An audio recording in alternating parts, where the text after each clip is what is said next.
Hey everyone, welcome to Neil Talks. My name's Neil, and it's time to talk person of interest. And especially for those of you on YouTube, I just want to let you know that I am ahead of where we are on the YouTube. This is weird for me because I'm speaking to those of you in the past, basically. I am super encouraged because this last week, my first reaction to person of interest came out on the channel. And I love how excited all of you are. How the reception's been really good. There's a obviously really passionate fan base for this show, and everyone's telling me the same thing. Season 1 comes off like a procedural, but this is such a good story. It's so well written. There's so much more to it than meets the eye, especially in these early episodes. And I always assumed that because why else would a show like this be recommended to me if it was just another network procedural? There was obviously something more to it. The pedigree was great. We've got Jonathan Nolan, we've got J.J. Abrams, we've got Michael Emerson. Like, there's a lot of really encouraging pieces to this puzzle, but hearing it from people who've seen the first reaction just reconfirms to me that I'm in for a really fun ride. And here's the thing. I like procedurals. I grew up on procedurals. I enjoy mysteries of the week that are essentially standalone episodes if you've got well-written, well-crafted characters, a good cast, a great premise. This show seems to have all of it. So if this stayed just a straight procedural, I would really enjoy this show. Now, I'm not sure if that would make for great reaction channel content, but we're starting from a really good place. And if I can look forward to twists and turns that turn it into something much more, then I'm super excited for that. Now, where those twists and turns happen, I'm not anticipating those really to happen until season 2, but I'm digging season 1 so far.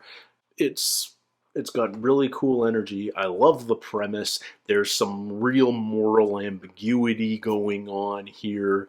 Yeah, I'm just really excited for more. We've got a lot of episodes to go through. I'm cool with that. So let's jump into another one right now. This is episode 11 from season 1, and it's called Super. Time to come home, John. Slate's been wiped clean. You know that'll never happen. Save him. Stitch him up. No questions asked. And you can be a doctor again. Okay, done. Is he gonna have everything he needs in a coroner's office? But okay. This is the kind of show where you're always scanning the background, because you assume if Reese and Finch aren't watching, someone else might well be. Like him. Although he's not background, but you know what I mean. And him. Alright. NYPD, come out of there! Is there a problem, detective? You please. You gonna be out for a while? Right. I like that this guy only plays CIA agents. He's fun in Amazon's Jack Ryan series, too. You know, I was really surprised he was able to slip away. Just can't figure out how he did it. It's not my case anymore, so you have fun with that. Watching someone night and day, you never know what you'll dig up. Threatening a police officer is against the law, Mr. Snow. So was lying to a federal agent. Okay, where would you keep... Your password. God damn it, Lionel. Oh, 2005. Alright. Back when Finch could walk and run. Sorry about all the cloak and dagger. My people want answers. Your company has had the NSA feeds for 3 years. If Congress knew about this machine you're building, about the unfettered access we've given you, you wouldn't just be shut down, you would go to jail. I don't suppose they'd let us be cellmates. We need progress, Nathan. What's this? It's progress. 9 digits? You work in intelligence. Social Security number. Figure it out. It's a Social Security number. Come on, I'm not even American and I know that. Better pan out. It will. Have a little faith, Nathan. In you, or in the machine. Faith in the machine. Is there a ghost in there? Okay, Mr. Hayes, this is the place. Watch your step. Not just step, I mean... I'll be on my feet in a few days. Yeah, but if anything goes wrong, you call me. I'm the super. Name is Trask. I tell you that already? Twice. It seems like yesterday I was partying till dawn down in Miami. Used to own 6 nightclubs down there. You know, a mansion in Coral Gables, a white Bengal tiger. I had to give all that up. Bad for my health. What about you? I had a rough night. Okay. Mr. Trask. Yeah. Well, are we getting a little rear windowy here? Where's our pal Snow? Preoccupied with Detective Carter at the moment. Keep an eye on her for me for a while I'm resting up. About that. We have a number. I'm not here to rest, am I? We're totally rear The machine windowing. waits for no man. So who's the next number on your list? You just met him. The super. Oh, okay. James, The super. got that shower head. Hence the title. Gotcha. Lily the cook. I love how you look. Thanks, Ernie. You write that one yourself? Let me guess. No nightclubs, no mansions, No white Bengal tiger. bed tigers. He's been super for 14 years, lives and works in the same place. So whatever's going to happen with Trask, it will probably happen here. How many people in the building? 241. So A lot of 241 suspects. suspects. Or maybe just one. Or victims. Trask might be planning to kill somebody. Or he's trying to defend himself. Okay. Okay. Snow. You didn't give me anything? Coffee's for closers. Got you a clear shot at Reese and you whiffed. If anybody stitched them up, we'll pick up a cent. A little housewarming gift. Michael Kelly, that's his name. Hemorrhoid pillow. Want to try it out? If the threat's in the building, we should get to know our neighbors. Well, Lily the cook seems to be dating Rick from the penthouse. Doug Stanley, security guard. Totally rear He's been window. hunting a thief I who's love been it. stealing jewelry out of women's apartments. Maybe he's about to snap and kill his boss. So many options. We need to do some legwork. Finch, he's in the courtyard, headed your way. What's where you going, Trask? Finch. He's obsessed with her. I'm Cook. afraid we're not the only ones spying on our neighbors, Mr. Reese. Harold, get out of there now. Okay. Hey, come here. What were you doing in my place? I could use a hand here. Take the east stairs up. 3 flights and you're home. I like the Move quick, role you'll be on the reversal floor in here. About 40 seconds. How do you put up with this? Doug, Oh. I caught a guy breaking in. 5'9", glasses, walks with a limp. I think he might be the thief you've been looking for. Hey. All right. All sorts I'm of. pretty sure Doug knows you're not the thief. So we can call the police, or you can forget you saw me and I'll forget I saw you. All right. Safe to say he's our perpetrator. I don't know, Finch. It could be Lily. It could be the dude in the penthouse that Lily's dating. Could be the landlord. Harold? Is Could everything be okay? Yoga Girl. What do we got? What do we? Oh, What the hell? We have company. blue screen to death. Oh, pen Nathan, do you cam. remember Deputy Director Weeks? I hope I'm not in trouble. The 9 digits you gave us are the Social Security number of Gordon Kurzweil. He's one of ours. Just when we were thinking that you'd sold us a bill of goods, he breaks pattern. He arranges to sell 26 pounds of weapons-grade uranium to the Iranian government. What I need you to explain to me is, how How? did some damn computer program spot a traitor? If no human sees what the machine sees, then technically, no one's Fourth Amendment rights have been violated. Why don't you just focus on your computer, Mr. Ingram, and leave the constant... Oh man, we're getting into some very legally gray areas here. I'm a lot more comfortable having this machine watch my every move than someone like you. So it will remain a closed system, fully autonomous. It's a black box. That's the deal. You take it or leave it. Maybe we need to revisit the question of price. He's building the machine for $1 US. Okay. So where's their funding coming from? Or was he just independent? Oh. The deputy director's suddenly a... Yeah, he's scared. So Trask has been snapping pictures of her. Are we sure that means he wants to kill her? Just feeling a little restless here, Finch. Use the cushion. What are we gonna do if another one comes in while I'm sidelined? I'm sure I'd think of something. What was the pill bottle? Trask comes at you, put your fingers straight out like this and strike at his eyes. Poke him in the eyes? That's your technique? Yeah, it's No, three. that's your technique. And Three if that doesn't Stooges work, defense. You can always take your thumb, jam it in his eye socket, and twist till you hit his brain. Please stop. Okay. Hide a camera. If she is Trask's intended victim, I'd like a better view. We're of the gonna find a inside of her camera apartment already in there, instead of simply right? Peering at That's her gonna through be a window. Trask's. Yeah.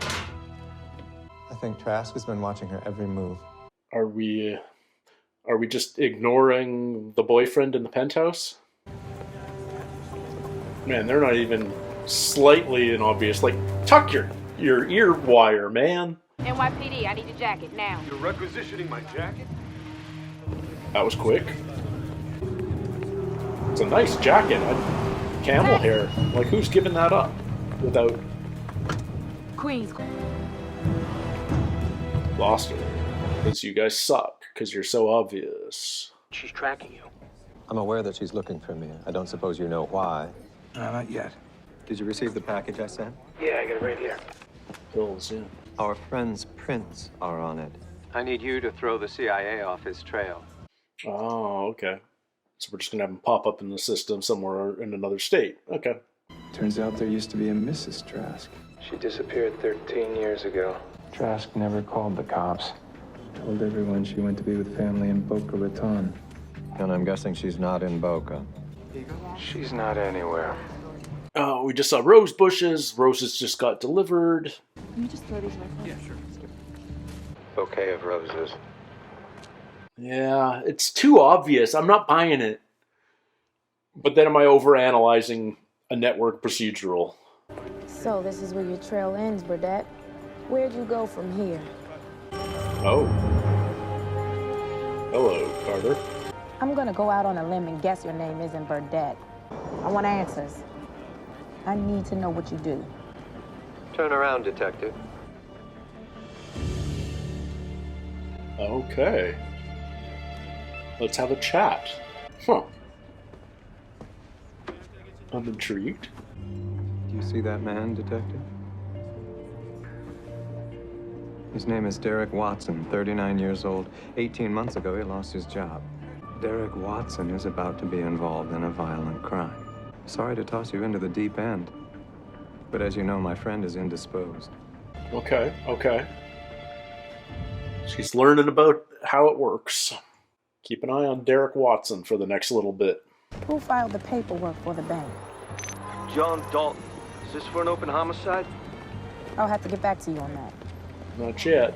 Finest surveillance training on the planet. And a New York cop gave you the slip. They were terrible. They weren't the finest surveillance in the planet. Lily's headed home. Is it safe for her there? I'm watching Trask right now. And I'm not sure she's his target. I think Trask might be after Rick. And if I didn't know better, I'd say now he's digging a grave. Trask gets rid of the boyfriend and has Lily all to himself. But Lily knows she knows she has a stalker, but she must know it's Trask. We just ran out of time. I think Trask is making his move tonight. You need to stay away from Lily. What? I've called the car. I can be there in 5. That'll be 4 minutes too late. She doesn't love you, man. Right?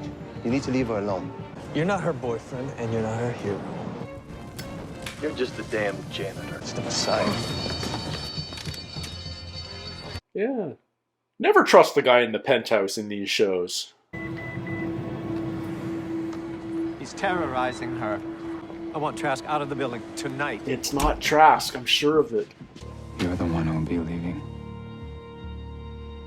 I don't know what you think. I know about the roses, and the texts, and the hidden cameras. No, I would never. I know about the gun, Trask, and I know you were ready to kill her boyfriend tonight. He's not her boyfriend. You don't understand. Now, He's trying to save her you're from gonna the boyfriend. pack your bag and leave this place. And no matter how much you think you love her, you're never coming back. And I do care for Lily, but not like that. Not like that. Yeah. Listen to him. Trask isn't the stalker. Didn't you like the flowers, babe? How did you get in here? I thought it could just be you and me tonight. The super told me to stay away from you. Did you tell him about us? And it's time you showed a little gratitude. Let her go, Mr. Morris.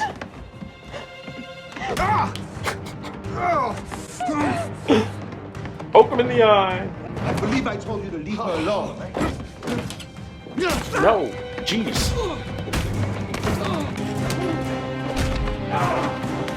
Can we thumb him in the eye until we reach his brain? Whoa!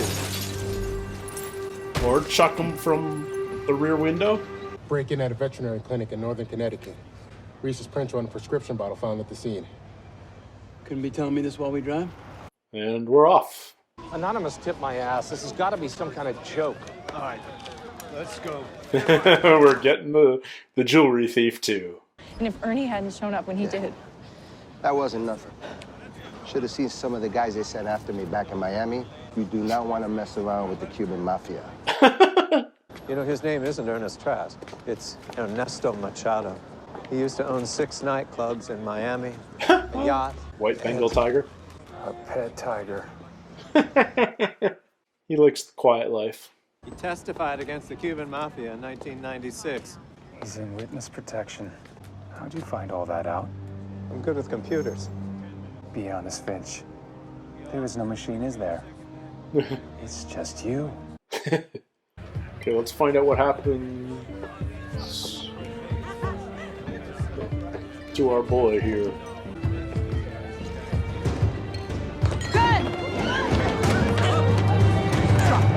Drop it. It's all right. NYPD, everything's under control. That, Detective Carter, is what we do. That's what we do. All right. Oh, and thanks for all of you who pointed out that, yeah, that's Goodwin from Lost, because Well of course done, it my is. friend. What on earth was it that made the machine pick out Kurzweil's number? You want me to pop the hood? Yeah. So we can pop the hood. A gas station receipt. 18 of them. Kurzweil stopped there every third Thursday of every even month, even if he'd filled up the day before. On 3 of his 18 visits, this SUV was present 2 hours before. The dead drop. Thinnest thread connects Kurzweil and his contact, and the machine could see it. It knew, and it was right. Terrifying. It's probably a good thing that you're the only other person that will ever see how this machine works. Does it bother you? I mean, no one will ever know. It's the way it has to be sure. Sure of what? Sure that they'll use it the way I intended. So you think the government would abuse this machine? Of course they would. Denton Weeks has spent the last 6 months trying to tunnel into the machine. He's failed, but he'll keep trying. You sure it was Weeks? The machine told me. It has an instinct for self-preservation. You talk about that thing like it's alive. AI. It can hear you. Oh, Nathan's a threat. Oh. I really dug this episode. And yeah, it was a fun story in the apartment building with Trask the Super. I don't know whether it was apparent that Trask was a red herring or whether I just had a lucky guess there, but there's a problem with doing big mysteries in network television. And what you need is you need a lot of red herrings in a mystery. And the problem is if you need red herrings, you need actors. And actors cost money. And so you need a lot of options without paying a ton of people. So I always feel like there's not enough suspects in a procedural mystery. So it just felt like to me, I saw that Trask isn't the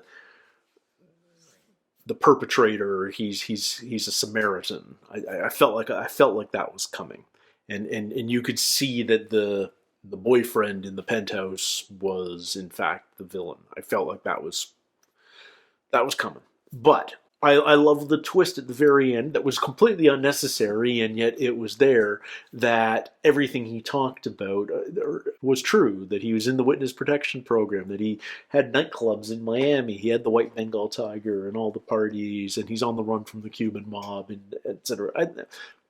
Probably completely irrelevant, but funny and just a fun twist. I like that we put the jewelry thief security guard away just as a fun bonus. I love that we were leaning heavily into the Rear Window motif. Let's put Reese in a wheelchair. Let's give him a camera at the back window looking out into the courtyard of this complex. Why not have fun with Hitchcock? Why not? It's iconic, it's classic. You get the whole I'm laid up, I can't help but I can watch, and I see things, and maybe I understand, maybe I don't. It adds to the urgency. I like the role reversal this episode of Finch being the man in the field and Reese being the man behind the desk. And I really liked everything in this episode, because I also really like that now we basically have converted Carter into a second field agent for our team.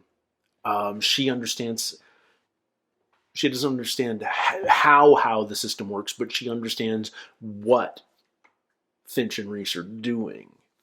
And she just prevented a death by following this tip.